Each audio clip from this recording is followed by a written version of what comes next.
Israel ও লেবাননের মধ্যকার যুদ্ধবিরতির মেয়াদ আরও ৩ সপ্তাহ বাড়ানো হবে। ২৩ এপ্রিল ওভাল অফিসে ইসরায়েলি ও লেবাননের রাষ্ট্রদূতদের সঙ্গে বৈঠকের পর মার্কিন প্রেসিডেন্ট ডোনাল্ড ট্রাম্প কথা জানিয়েছেন। ট্রাম্প আরও বলেন, হিজবুল্লাহর প্রভাব থেকে লেবাননকে সুরক্ষা দিতে যুক্তরাষ্ট্র দেশটির পাশে থেকে কাজ করে যাবে। গত সপ্তাহে ওয়াশিংটনে অনুষ্ঠিত এক আলোচনার প্রেক্ষিতে এই যুদ্ধবিরতি কার্যকর হয়েছিল, যার সময়সীমা আগামী রোববার শেষ হওয়ার কথা ছিল। এই আলোচনার লক্ষ্য ছিল ইসরায়েল ও ইরান সমর্থিত হিজবুল্লাহর মধ্যে ৭ সপ্তাহেরও বেশি সময় ধরে চলা লড়াইয়ের অবসান ঘটানো। ট্রাম্প জানান, লেবাননের প্রেসিডেন্ট ও ইসরায়েলের প্রধানমন্ত্রী দুজনেই আগামী কয়েক সপ্তাহের মধ্যে হোয়াইট হাউস সফর করবেন। ট্রাম্প আরও বলেন, হিজবুল্লাহর বিষয়টি তাদের মাথায় রাখতে হচ্ছে।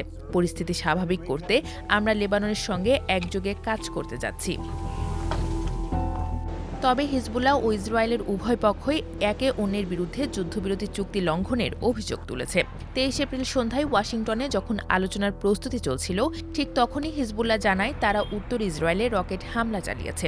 ইসরায়েলের যুদ্ধবিরতি লঙ্ঘনের পাল্টা জবাব দিয়ে এই হামলা চালানো হয়েছে বলে গোষ্ঠীটি দাবি করে। তবে ইসরায়েলি প্রতিরক্ষা বাহিনী জানায় তারা রকেটগুলো মাঝপথেই প্রতিহত করেছে।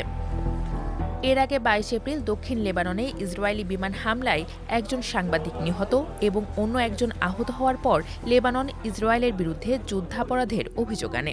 তবে আইডিএফ সাংবাদিকদের লক্ষ্য করে হামলার বিষয়টি অস্বীকার করেছে।